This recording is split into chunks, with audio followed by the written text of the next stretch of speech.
Here we go. Take the brake off. Power full up.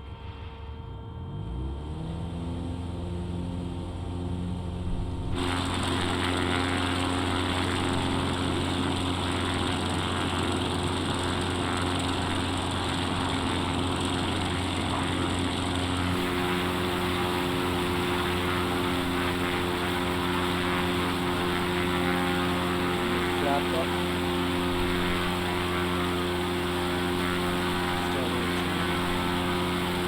Crafters, X-Ray Golf Sierra continue for south departure. I will contact you next when you leave my airspace.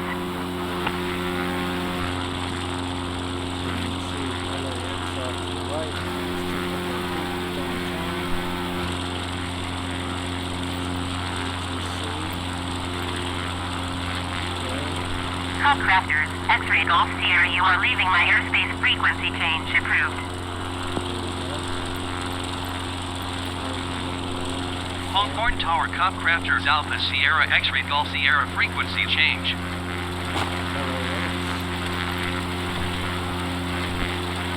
I sometimes like to run along the beach, but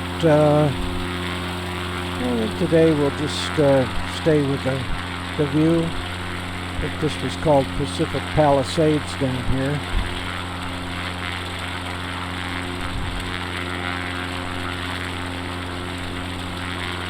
I guess they had some kind of ordinance that said they all had to have tile roofs.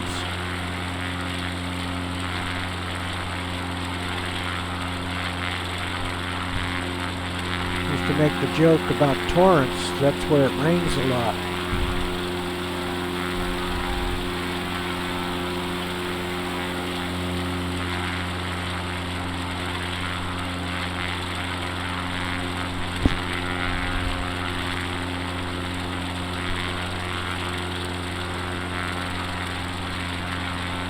So I think if I just hit the nav button, it'll go over to that track.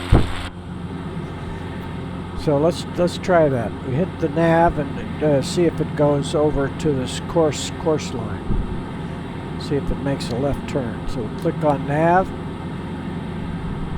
Yeah, it's making a left turn.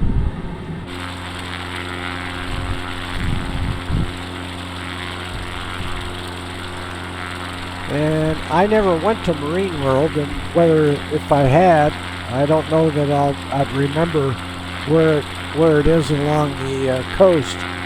But I think we'll be flying right over where Marine World is or used to be. This may be it right there. See those two buildings right there.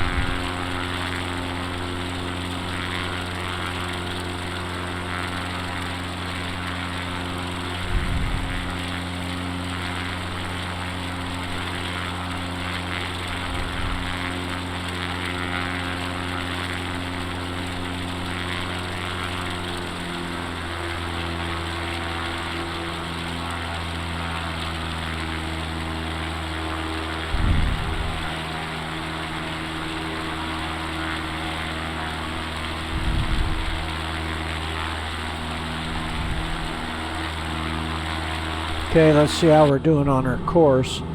Yeah, see, it takes up a 45-degree shot at the course. And then it'll turn, you'll see it turn on course here. There it goes.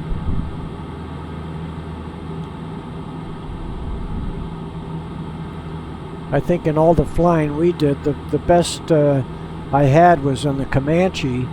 That was the low-wing retractable landing gear aircraft. And it had a wing leveler, so you'd call that a 2-axis autopilot. This one is a 3-axis, which controls also holding the altitude. The Comanche could hold a heading, but it didn't have couplers, which I don't know whether they still call them couplers, but this is coupling on to the course that we have set in. And in the old days, we used to fly from Omni to Omni, and we had a little needle and it said to or from if we were going to or from, and then you'd watch the needle, try to keep the needle centered to stay on course. That's what you want to do, and that, of course, was the idea of it. But you could fly a course from a station, or you could fly a course to the station. And if you had the needle centered and you kept the needle centered, you'd fly to or from whatever bearing. Well, to, you want to fly to, well, whatever bearing. That's right. So this is GPS generated, and we can go out here. Oh, that's interesting. It shows the other airplanes in the area on here. I think this takes into account Google Earth. It takes into account a thing called radar tracker, and so these are probably real aircraft, whereas we are not real. Let's see, are we still at 2,000? We're at 2,400 feet.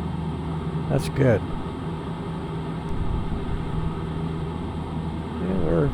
We're getting along.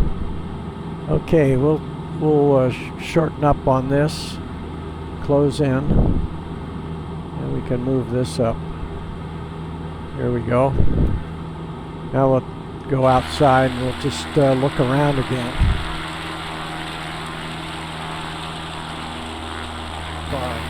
Look, Clark Y was the one. Oh, and that reminds me, Terry. Did Clark go with us to Catalina? I can't remember whether Clark Stein was there or not. Speaking of Clark. This cowling, also these louvers, that's different. And they get a little more speed. Again, they save some thing on that. They don't have any wires. They have push rods for controlling the ailerons that are inside the struts. So that gets them a little more airspeed. All right, enough about the I learned to fly in a J3 Cub, and the little yellow Cub that had 65 horsepower back in 1956. And that airplane, probably 10 years old, probably cost the club, maybe $3,000–4,000. They could have been leasing it. This airplane goes out the door with all the electronics and everything that it has. It goes out the door at $400,000. And it's built to land on riverbeds and mountaintops and stuff like that. It definitely can handle Catalina. And we're looking here, we can get close on here. We got 4 miles to go. This is our heading, 187. And it's going to take us 2 minutes to get there, so we can start coming back on the power. You see the power over here on the right. We'll leave the prop alone at 23. We'll come back on the manifold pressure back to about 10 inches and turn off the autopilot, and we'll start out flying this by hand. We'll get the look around here. And we can see the strobe lights at the approach end of the runway.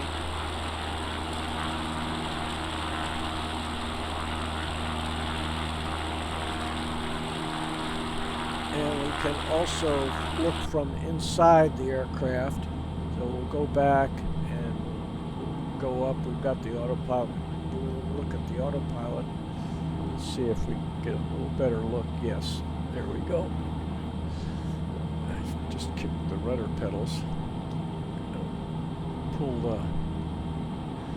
So it wants to roll itself left, and the aircraft has 2 tanks, and you notice you get a heavy wing, and then the left wing is a little heavy, so we can look here at the fuel, and we'll lighten up on the left wing with the fuel, and we'll put more in the right wing, and that'll keep us relatively level. Let's see what our altitude. We're at 1800, and we're going to look out here. We don't want to go any lower than that. Increase the power just slightly. We got it down to 60 knots, which would be a good landing speed. We can bring in a notch of flap. Landing right at sunset. We can look down at the beach. Not much beach there. Avalon is down the road. All right. Get back to business here. All right. We've got to keep a little power because we're already at landing speed. Here we go. This is what it would look like for the pilot. 500.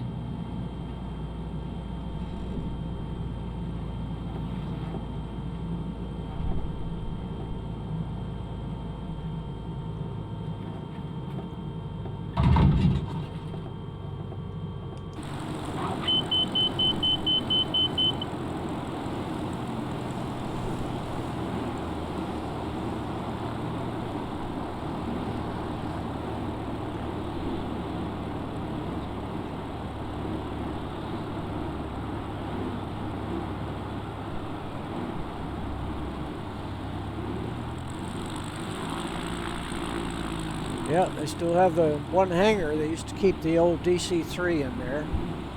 We can just park right over here.